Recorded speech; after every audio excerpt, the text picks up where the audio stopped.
I tried using the cutter and holding the camera in one hand, but that didn't work. I'll have to do the Insta360. I was kind of excited about cutting this bolt because this is the first time I was able to use it, but I couldn't hold it with one hand and keep track with the other hand, so that just didn't work. But it cut it pretty good. I had to move it like you would be chopping down a tree piece by piece on sides, and it just snapped right off, so that was good. And the end result is it was really good. I'll show you the different things in a minute. This is the one I used. I don't think I used the right cutter, because that's a basic cutter right there, a nylon cutter, not really a metal cutter. But I didn't know. I was so excited. Let me hook it up and let me get to it. Rawr, rawr, rawr. And you can see here, that's new versus used. So it didn't use much of the sides at all. It went right through pretty good. I just had to rotate it. If I used the metal cutter, it probably would have been all at once. But here's the cutter. And to remove it, you just had that little hex key, put it in the screw, and you turn it counterclockwise until you can lift that red handle right here, you'll see. Right there. That locks the wheel. Once the wheel is locked, now you can turn it off, or turn it all the way to take it off counterclockwise, or, you know, righty-tighty, lefty-loosey. And you can put it on or take it off. And it's just like a record player. You have a screw and you have a sinker or float or whatever you want to call it there.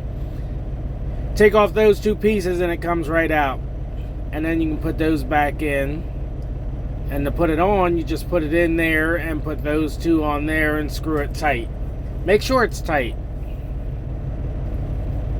And then once it's tight, or you screwed it on or off, when you want the wheel to move again, you just lower that red thing. But what I'm going to do is put that piece back on and the screw back on with nothing there, obviously, because you do not want to lose that. Your whole thing is useless.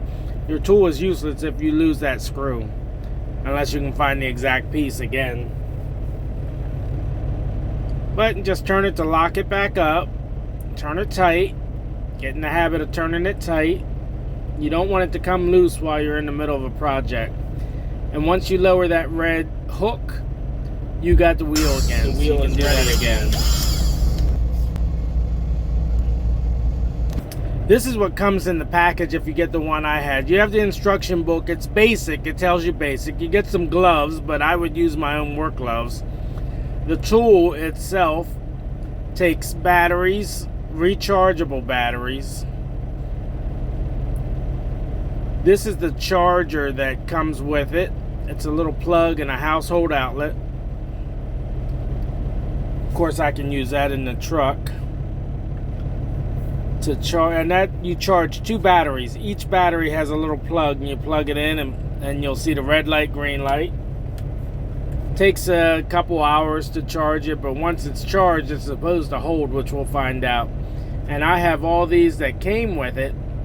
The little wheels, plus I got 5 steel wheels and 2 batteries there